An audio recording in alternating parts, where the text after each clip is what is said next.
आपण बघत आहात लोकशाही 18 न्यूज, आवाज जनतेचा।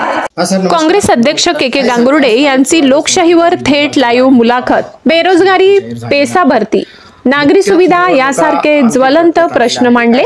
जिल्हा परिषद निवडणूक जाहीर होताच राजकीय घडामोडींना वेग। याच पार्श्वभूमीवर काँग्रेस कळवण तालुका अध्यक्ष के गांगुर्डे यांनी तालुक्यातील विविध नागरी समस्या, शेतकऱ्यांचे ज्वलंत प्रश्न, पेसा भरती, सत्ताधाऱ्यांनी 10 वर्षात काय केलं याबाबत सविस्तर मुलाखत घेतली आमच्या लोकशाही 18 न्यूजच्या टीमने। पाहत रहा फक्त लोकशाही 18 न्यूज। पडलेलं आहे गणामध्ये काही महिला आहेत, काही पुरुष आहेत। आमच्या राष्ट्रीय काँग्रेस पक्षाकडनं वरिष्ठ पातळीवरून आम्हाला जशा सूचना प्राप्त होतील तशा ह्या निवडणुकांना आम्ही सामोरे जाऊ। महाविकास आघाडी ही अजूनही वरती आहे, त्यांच्या सूचना आम्हाला जशा येतील त्याप्रमाणे आम्ही खाली कार्यवाही करू। आणि शेवटी खूप गर्दी व्हायला लागली किंवा काही एखाद्या पक्षाकडून काही उमेदवारी संदर्भात मागे पुढे व्हायला लागलं तर आम्हाला वरून असे आदेश आहेत की तुम्ही स्थानिक पातळीवर तुम्ही स्वतंत्र निवडणुका लढू शकता, अशा प्रकारचं आम्हाला त्यांनी जाहीर केलेलं आहे। तालुक्याच्या पश्चिम पट्ट्यामध्ये आपण नुकसानग्रस्त भाग असेल किंवा इतरही काही ठिकाणी आपण थेट नागरिकांपर्यंत पोहोचलात। नागरिकांच्या प्रतिक्रिया काय आहेत? नेमकं जे काही नागरिक आहे त्यांचं म्हणणं असं आहे की आता पूर्वी जो काही इंदिरा गांधीचा काळ होता तो जायला पाहिजे। आपल्या बोली भाषेमध्ये लोक असं बोलताना कुठतरी एकंदरीत चित्र दिसतंय, काय सांगाल आपण? नक्कीच हा जो अवकाळी पाऊस झाला आणि अतिवृष्टी झाली, प्रचंड प्रमाणात शेतकऱ्याचं या ठिकाणी नुकसान झालेलं आहे। आम्ही आपल्या लोकसभा मतदारसंघाचे खासदार माननीय बगरे सर यांच्या समवेत आम्ही संपूर्ण भागामध्ये जवळजवळ 40 ते 45 गावांमध्ये आम्ही या ठिकाणी दौरा केला।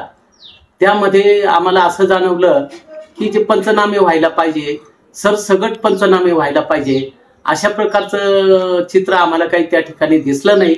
नुकसान प्रत्येक शेतकऱ्याचं झालेलं आहे। स्वतः आम्ही बांधावर गेलो, लोकांची जी रोपं टाकलेली होती ती रोपं पण भुईसपाट झाली, जमीन वाहून गेली। त्यामध्ये जवळजवळ 19 गावांमध्ये पंचनामे झाले, परंतु उर्वरित बराचसा भाग जो राहिला 20-25 गावं आम्ही ज्या भागामध्ये गेलो त्या ठिकाणी अजून एकही अधिकारी फिरकला नाही। त्या ठिकाणी संबंधित अधिकाऱ्यांना आम्ही चौकशी केली की आम्ही 2-3 दिवसात हे पंचनामे करून आणि यांचा अहवाल आम्ही शासनाला सादर करू। आमची अशी मागणी आहे काँग्रेस पक्षाकडनं। आज आम्ही बांधावर गेलो, शेतकऱ्याचं प्रचंड नुकसान झालं। आमचं अशी मागणी शेतकऱ्याला हेक्टरी 50,000 रुपये त्या ठिकाणी भरपाई द्यावी। त्या ठिकाणी जे काही शेतकऱ्यांची मुलं शिक्षणाला आहेत, संस्था चालक कुठल्याही प्रकारचं सबब न सांगता प्रचंड प्रमाणात फी विद्यार्थ्याला आकारतात, ती फी पण शासनाने या ठिकाणी माफ करावी।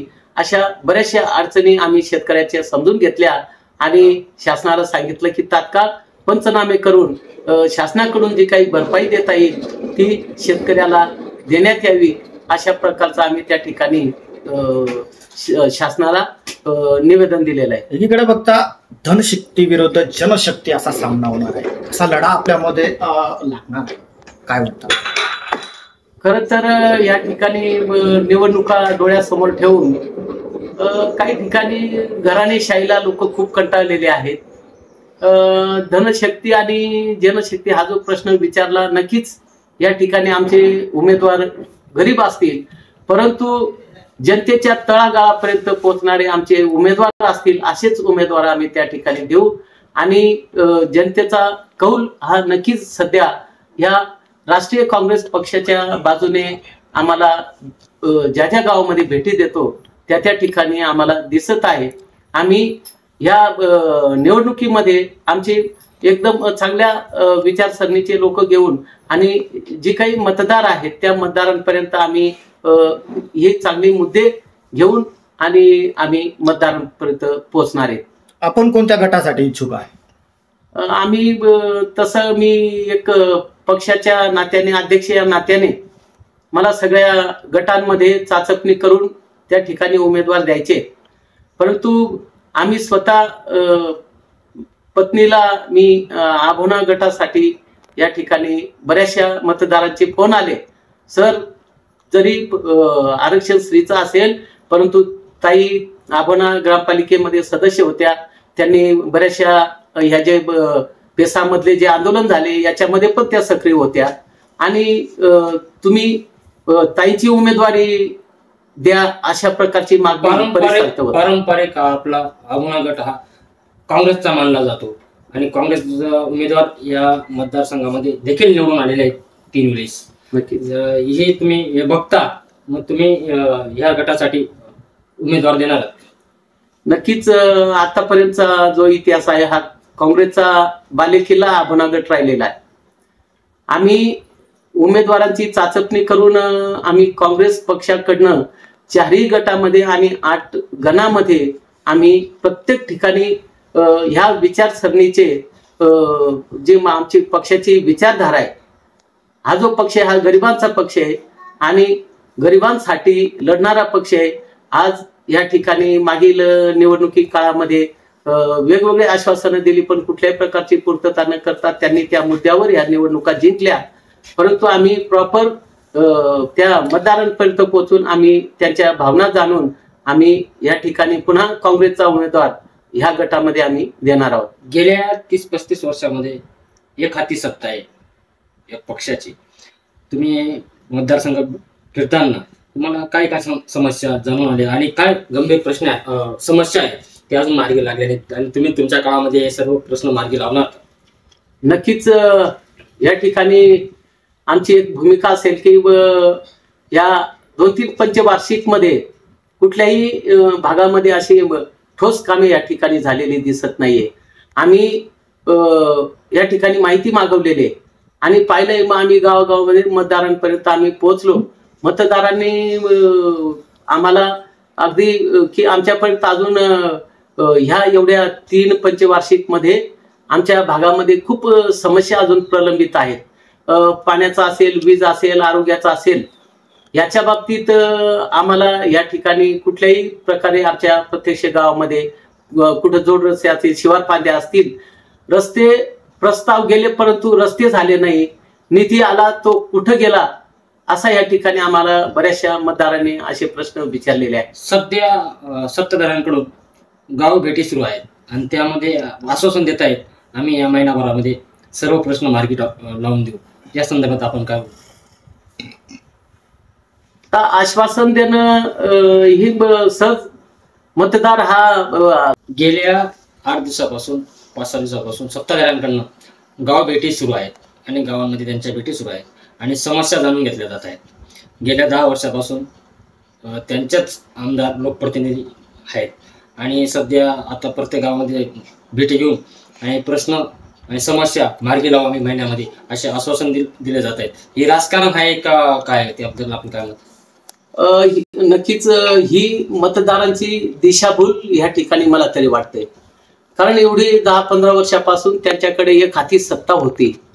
ह्या 7-8-10 वर्षामध्ये कुठल्याही प्रकारचं काम झालेलं नाही आणि महिनाभरामध्ये हे काम आम्ही करू, ते काम आम्ही करू, अशा प्रकारचं जर आश्वासन असेल तर मला वाटतं हे नक्कीच फसवी ही जी आहे भूल थापांना मला वाटतं मतदार बळी पडणार नाही. ही अशी फसवी भूमिका जर असेल तर या ठिकाणी मतदार नक्कीच त्या ठिकाणी विचार करतील असं तरी मला वाटतं. पेसा आंदोलन सुरू आहे गेल्या 1 वर्षापासून. रस्त्यावर आंदोलन झाले. कोल्हापूर फाट्यात मोठं आंदोलन उभारण्यात आलं होतं. त्याचा तुम्ही त्याच्यामध्ये सहभाग नोंदवला, त्याचा फायदा तुम्हाला ह्या निवडणुकीमध्ये होईल का? नक्कीच.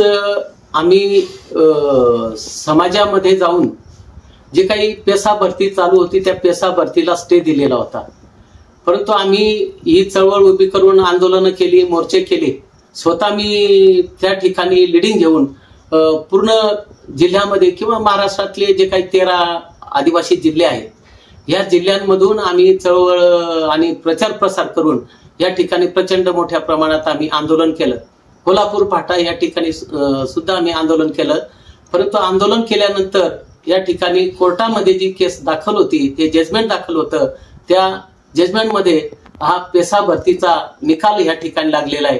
50% भरती करण्यात यावी। यामध्ये जवळपास नाशिक जिल्ह्यातले जवळपास 700 ते 800 मुलं या ठिकाणी नोकरीला लागले।